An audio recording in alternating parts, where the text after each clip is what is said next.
Pues bien, chicas, nuevamente buenos días o tardes, según estén viendo la clase. Vamos a hablar hoy de la materia de psicopatología de adolescentes y adultos. Recordemos que ya vimos la unidad 1, que son reacciones paranoicas, la unidad 2, que son reacciones psicótico-depresivas, y hoy vamos a estar hablando de la unidad 3, que son manía y ciclos maníaco-depresivos. Dentro de estos vamos a hablar de manifestaciones clínicas de las reacciones maníacas, antecedentes dinámicos y de desarrollo, y lo que son ciclo maníaco-depresivos. ¿Ok? Entonces, aquí en la presentación que ustedes estarán viendo, podremos darnos cuenta que hablamos de lo que son manía y ciclos maníaco-depresivos. Las reacciones maníacas son desórdenes del humor y vienen acompañados por delirios que suelen consistir en exageraciones y distorsiones. La reacción maníaca dura semanas o meses, no horas, ¿ok?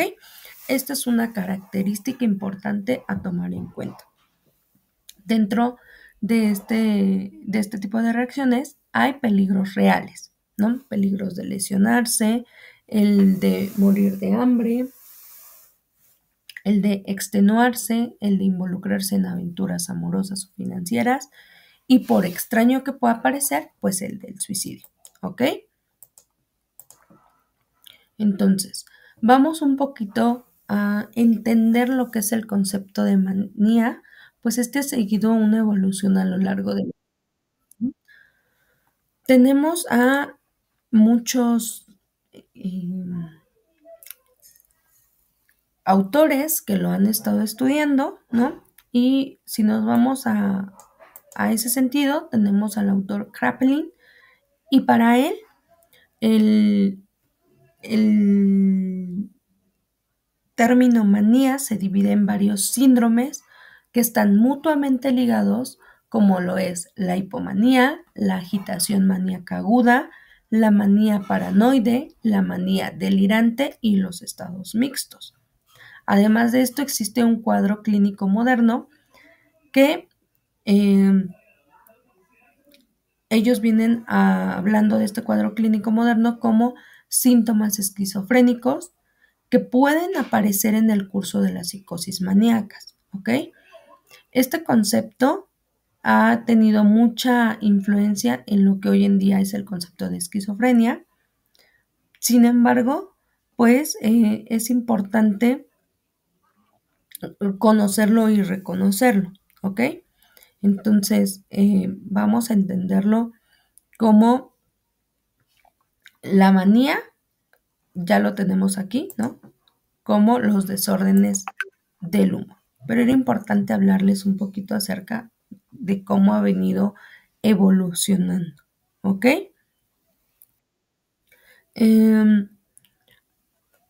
Vamos entonces a pasar a lo que se conoce como esquema de las concepciones de la manía según 3 diferentes autores, y ellos hablan con algunas características diferenciadas, ¿no? Tenemos a Snyder, a Kraepelin y a Leonard. Para Snyder era otras formas de esquizofrenias maniformes, ¿no? Nos hablaba de ciclotimia, de manía, de polo maníaco. Para Kraepelin, él hablaba que eran formas de manías paranoides, manías delirantes, agitación maníaca, y tenía estados mixtos, ¿no? Y también de la hipomanía. Y para Leonard nos hablaba que eran tipos variados de esquizofrenia no sistematizadas, ¿ok? Que podían existir psicosis cicloides maniformes y distintas formas de euforias puras. Entonces también hablaba aquí de distintos tipos de manía bipolar, sobre todo en la psicosis maníaco-depresiva. ¿Por qué es importante entender esto? Bueno, porque es parte de los antecedentes y parte de cómo se ha venido desarrollando a lo largo del tiempo, ¿ok? Tenemos que poder entender Esto desde todas las manifestaciones de la manía a nivel de percepción, a nivel de pensamiento, ¿ok? Y entonces para poder entender todo desde ahí, les voy a ir platicando poco a poco para que puedan ir entendiendo cómo es que estas manifestaciones tienen muchos antecedentes, ya lo venimos hablando desde los autores y cómo se han ido desarrollando para su estudio, ¿ok? Entonces, dentro de las manifestaciones de la manía a nivel de percepción, nos damos cuenta que existe, para el maníaco no existen pseudopercepciones, es decir, se ve que sus órganos sensoriales, ¿no? Oído, vista, rinden más o saborean mejor las cosas. Y hoy sabemos pues que las percepciones son el resultado de la integración de los estímulos de una forma, de todo lo que llega a los sentidos y es la forma que nosotros le damos, ¿no? Esa es la percepción. Entonces, estos son sujetos normales dentro a nivel perceptivo, no hay como alteraciones perceptuales, pero sí existen como síntomas negativos que son dentro de la manía, ¿no? Y poco a poco los vamos a ir viendo. A nivel de conciencia, pues hay alteración extremadamente intensa, pueden darse inclusive cuadros confusionales y en el ritmo de la conciencia de sueño-vigilia se ve alterado, ¿no? Puede aparecer insomnio, casi de manera habitual. Dentro de las manifestaciones de la manía, en el ámbito del pensamiento, en el pensamiento el maníaco se ve afectado tanto en su contenido como en su forma, ¿ok? Es decir, puede tener falsas creencias, ideas deliroides, ¿no? Y estos surgen secundariamente al trastorno de la afectividad. Estas ideas deliroides son frecuentemente de autoexpansión, es decir, creen que pueden mover el mundo, pudiendo incluso resultar chistosos al explicar sus ideas, ¿ok?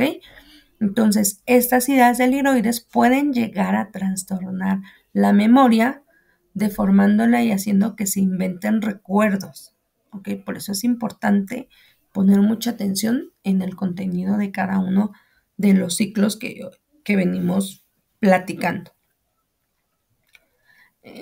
Los trastornos graves de este contenido suelen darse en los estadios más graves de la manía. Ojo con eso, ¿ok? Entonces, también para que vayamos como revisando. Dentro de la esfera de la inteligencia, en el paciente maníaco no hay alteración de la inteligencia a pesar de la gran actividad que desarrolla. Es decir, no hay como gran creatividad, sino más bien son los delirios, ¿ok?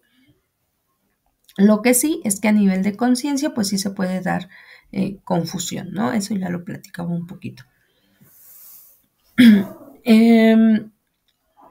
Hace algunos años, por ahí de 1950, las psicosis maníaco-depresivas existían en un 0.25% y la manía era de un 0.04%, o sea, era muy poquita, y las depresiones un 0.70%. Para 1970 subieron estas tasas, sobre todo para manía a un 0.05% y para depresiones a 2.45%. Nos damos cuenta que las depresiones subieron en 20 años, ¿no? La incidencia justo de la manía parece estar aumentando, sobre todo debido a cambios biológicos de la afección, que pueden ser parte de los cambios. Otro es menor tolerancia a lo social en los cuadros maníacos, lo que pues lleve frecuentemente a que ingrese. Y cambios en el comportamiento diagnóstico de los profesionales, es decir, que haya hipótesis muy cambiadas. De todas formas, pues no todos los autores están de acuerdo en estos aumentos de incidencia de la manía, sin embargo, son algunos de los antecedentes dinámicos que tenemos de cómo ha ido subiendo estos tipos de ciclos maníacos depresivos. También referente al sexo, pues se considera únicamente en la manía el porcentaje de hombres en la manía es de un 58%, ¿ok? La edad de comienzo, más o menos en los estudios últimos que se han realizado, es que la manía aumenta con la edad y que la mitad de los casos nuevos aparecen entre aquellos de los que han pasado los 50 años. Entonces, obviamente hay algunos otros donde dice que la edad comienzo varía de 24 a 31 años con una moda de aproximadamente a partir de los 30 años y esto pues va a ir dependiendo en cuanto al contexto, en cuanto a la cultura, en cuanto inclusive a el diagnóstico que se hace, pero pues es parte, ¿no?, de todos los antecedentes dinámicos y de desarrollo. En cuanto a la raza, ¿no?, hablando un poco de geográficamente, en China los cuadros maníacos son muy similares a los que se ven en Occidente, ¿ok? Obviamente estos son datos de estudios que se han hecho, no se han hecho más actuales, pero es parte, nuevamente repito, de todo el desarrollo que se ha tenido con respecto a este tipo de ciclos maníaco-depresivos.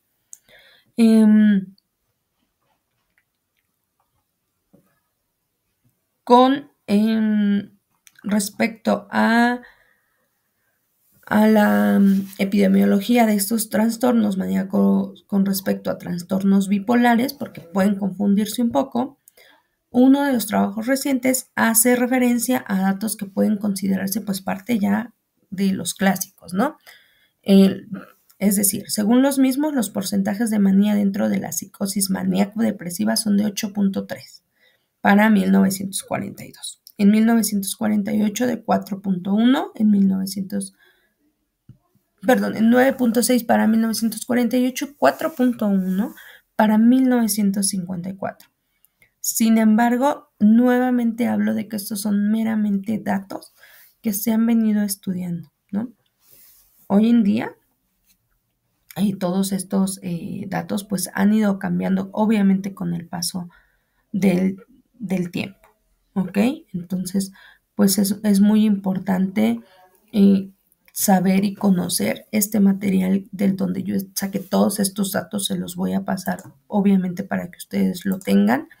Ahorita solo estoy hablando parte de pues los antecedentes, ¿no? Porque es importante que ustedes lo sepan para poder trabajar, ¿no? De dónde es que se da y se reconoce científicamente que existen estos tipos de manía y de trastornos, pues también vamos a hablar un poco acerca de lo que es los estudios bioquímicos y endocrinológicos de los trastornos maníacos, ¿no? Históricamente se le conocía que los trastornos maníacos venían de los trastornos afectivos y que surgían de la asociación de observaciones casuales del efecto clínico de algunos fármacos y el efecto neuroquímico de estas sustancias en el cerebro. ¿Ok? Entonces, esta hipótesis mantiene que la depresión se asocia con un déficit funcional de uno o varios neurotransmisores en las sinapsis críticas del sistema nervioso central. ¿Qué es la sinapsis?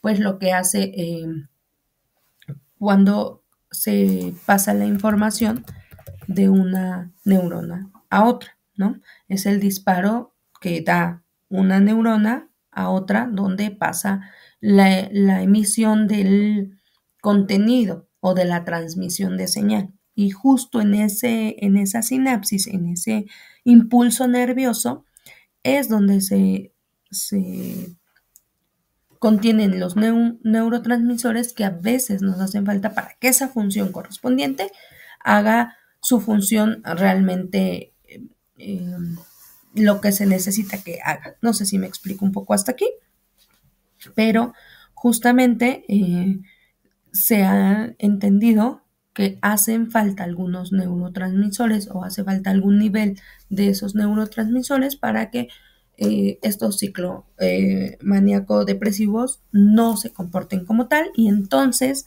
pues ahí se viene el uso de algunos fármacos, ¿no?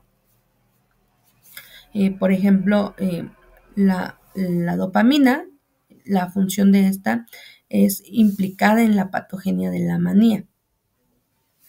La serotonina también se ha sugerido su aumento en la manía, pues estos se han venido hechos estudios, ¿no? De todos estos neurotransmisores.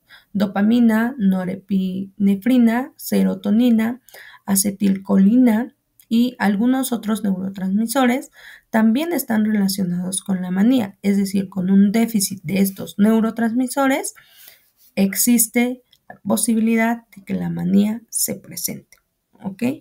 Entonces, dentro del estudio de la endocrinología, la manía hay que entenderla desde un punto de vista donde existen alteraciones del sistema neuroendocrino asociado con esta manía, ¿ok? Y con los estados anormales de que se expanda y de que se convierta en algún otro trastorno. Entonces, es muy importante que ustedes conozcan esta parte porque de aquí viene la derivación a psiquiatría y que los psiquiatras puedan dar medicamento para poder llevar a un término normal, vamos a llamarlo así, los neurotransmisores bioquímicamente hablando y endocrinológicamente hablando que hacen falta para un buen funcionamiento. ¿Ok? Entonces, por eso es importante que conozcan como todo lo que conlleva este tipo de trastorno. Se conoce un poco acerca o se ha estudiado que los pacientes esquizofrénicos y los maníacos obtienen en general peores resultados que los de grupo control en cuanto a signos neurológicos, ¿no? Es decir, esto sugiere que los signos neurológicos menores pueden ser un correlato patológico no específico, obviamente de esquizofrenia o manía, pero sí implica una disfunción de los lóbulos parietales y frontales.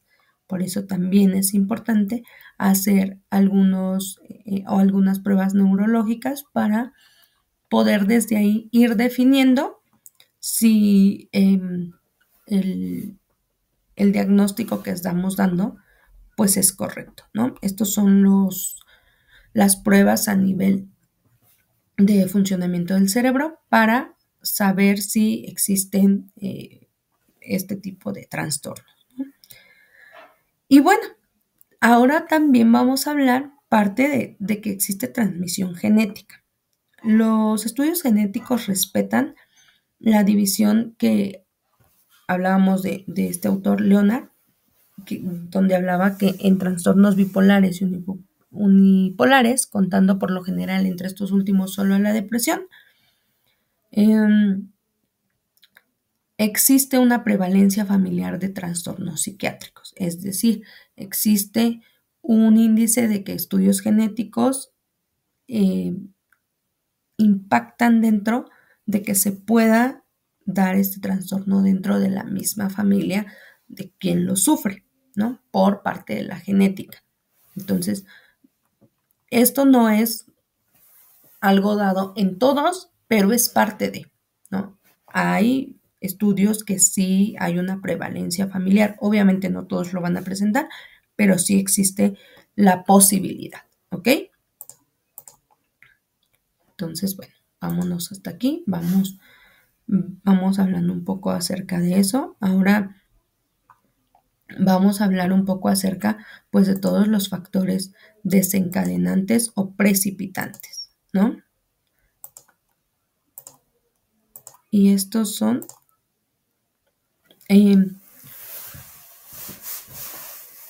aquí nos damos cuenta que no parecen diferentes de los vistos en las depresiones psicóticas, ¿no? Ya hablábamos en las depresiones psicóticas cuáles eran parte de los factores que precipitaban o que eran desencadenantes para que se presentara este tipo de trastorno, ¿no? Hablábamos en las depresiones psicóticas de pérdida de amor, de seguridad personal, de estima de sí mismo, ¿no? Y lo mismo pasa en la manía. La persona que cae en una manía usa a fondo sobre todo la negación y reconstruye una realidad mediante los delirios de grandeza. Aquí se conducen como si ellos solo importaran en el mundo y como si tuvieran pues el derecho, ¿no? De hacer lo que fuera o lo que se les antojara. Entonces, vemos que dentro de la manía también están eh, inmersos los mismos factores de desencadenantes de la misma. Entonces, por eso es que hay que saber muy bien diferenciar cada uno para no confundirlo.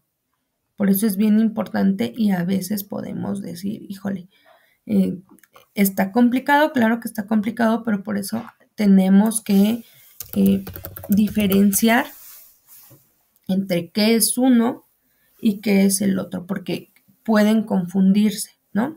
Por ejemplo, en caso de presentar síntomas psicóticos, estos siempre van a estar relacionados con el estado de ánimo. En un episodio depresivo, pues el enfermo puede escuchar, por ejemplo, voces que le dicen que se suicide, mientras que en un episodio maníaco puede creerse un ser con cualidades excepcionales, capaz de realizar grandes proezas. Entonces, aquí está una diferencia que podemos hacer entre un episodio maniático y un episodio psicótico, ¿ok? La manía, recordemos, es un trastorno que va a implicar un comportamiento errático y un nivel inusualmente alto de actividad física y mental. Durante este episodio maníaco es posible que se experimente una ruptura de la realidad, ¿ok? Y dentro de los síntomas principales de la psicosis, pues están las ideas delirantes, alucinaciones, paranoia.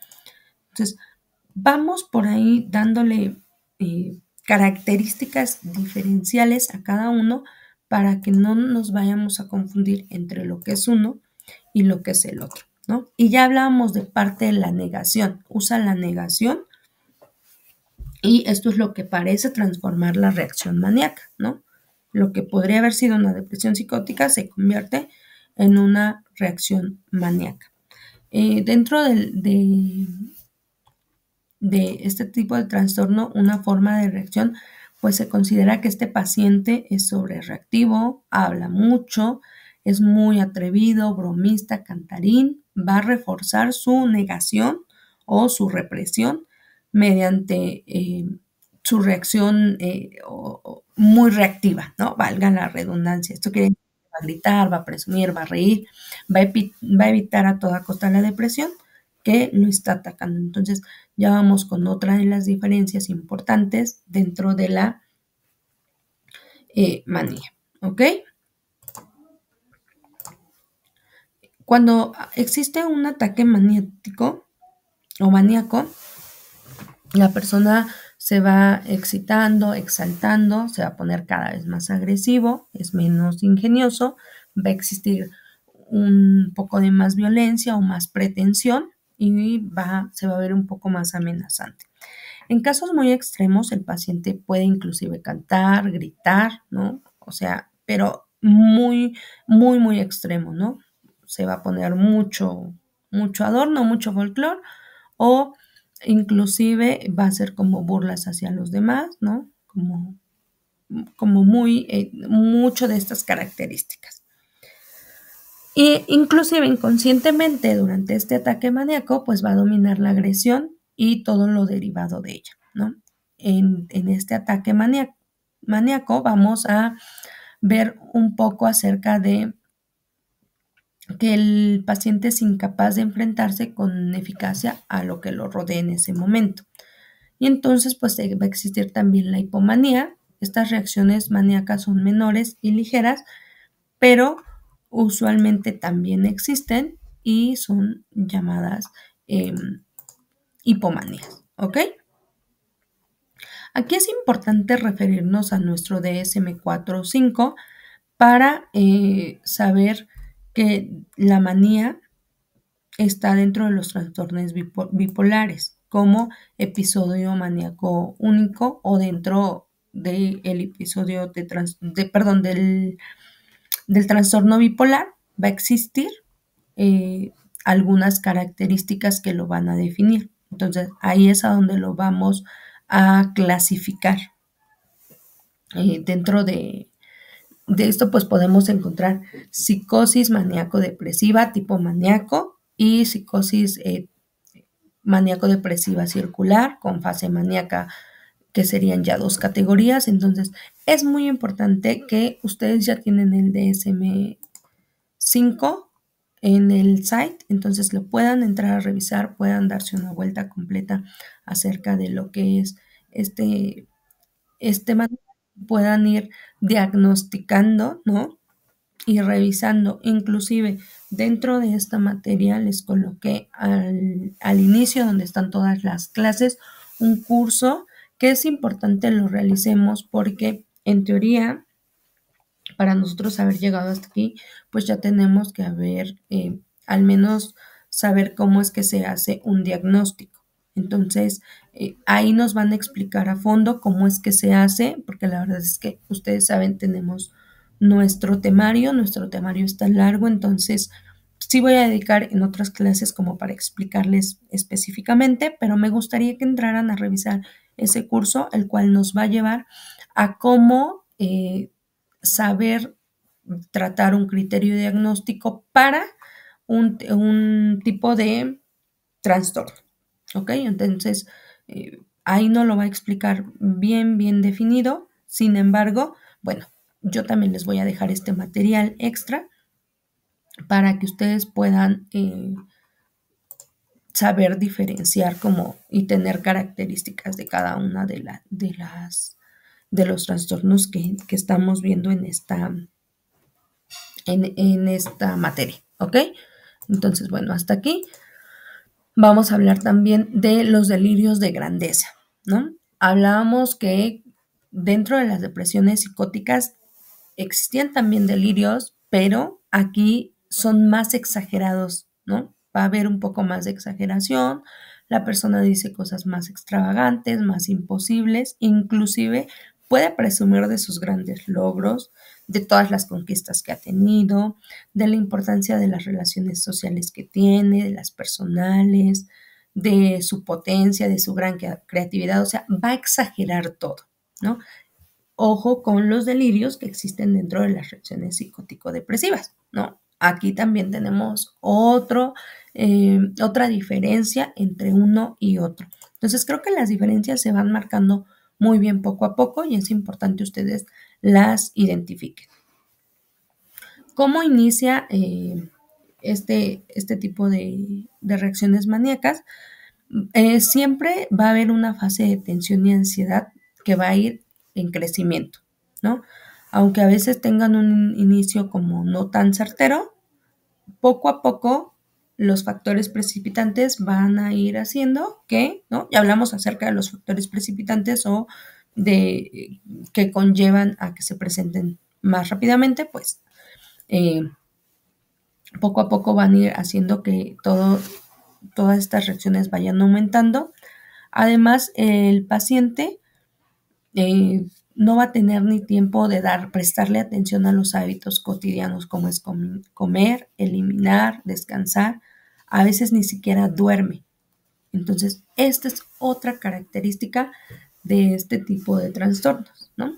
Ya vamos viendo un poco aquí la diferencia entre las reacciones psicótico-depresivas, ¿no? Hablábamos de cómo comienza la depresión, de ideas delirantes, depresivas, pero aquí estamos viendo que las reacciones maníacas están en el polo opuesto, o sea, están muy activos, demasiado activos.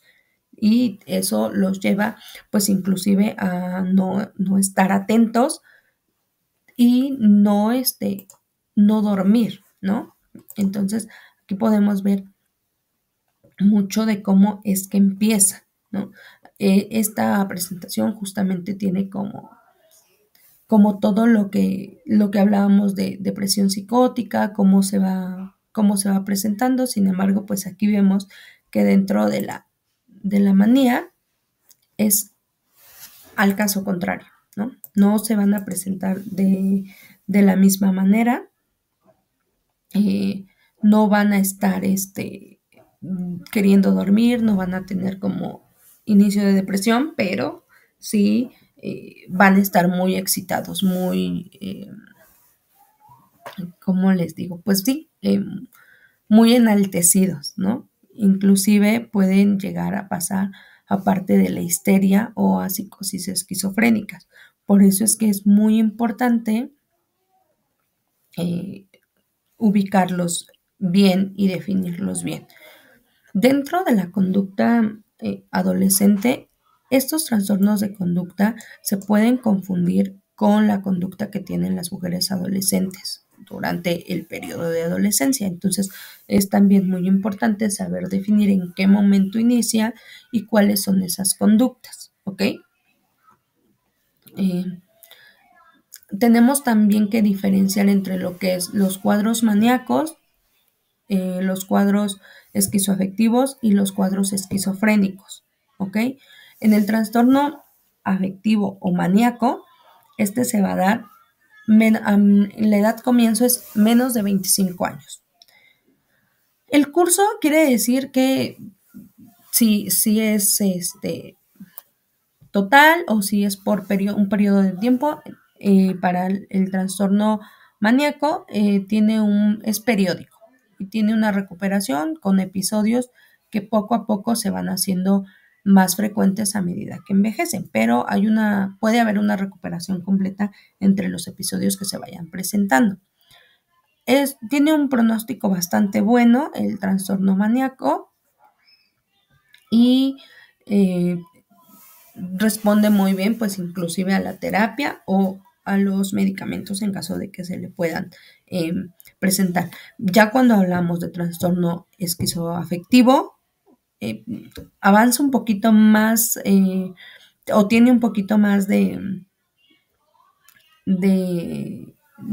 periodicidad, pero también tiene recuperación completa entre los episodios. Y también hablamos que se da de los 22 a los 25 años. Es muy parecido a los cuadros maníacos, a diferencia de la esquizofrenia, ¿no? La esquizofrenia sí ya es un curso con más avance, tiene muchas recaídas, no hay recuperación y a menudo hay mucho deterioro funcional. Entonces ya aquí cuando ya es esquizofrenia, pues sí, ya no hay una respuesta tan certera, sino más bien se le va dando una continuidad con el medicamento nada más.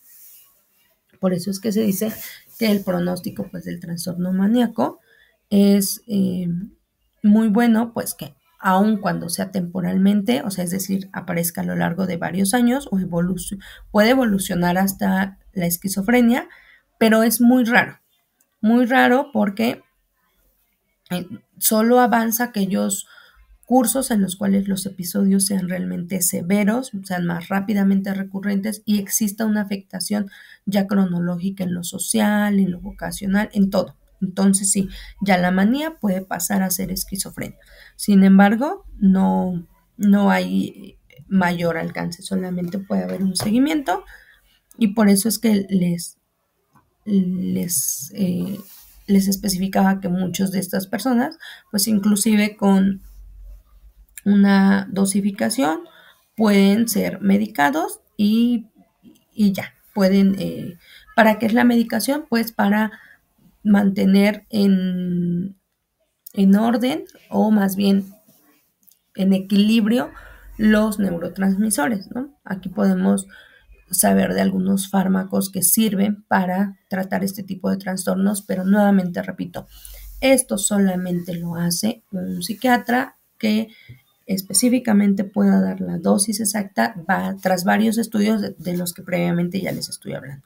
Entonces, el clonazepam, por ejemplo, incrementa la síntesis de serotonina, ¿no? También tiene parte en la acción maníaca. El litio son sales de litio y esto es para el tratamiento a largo plazo de los trastornos afectivos.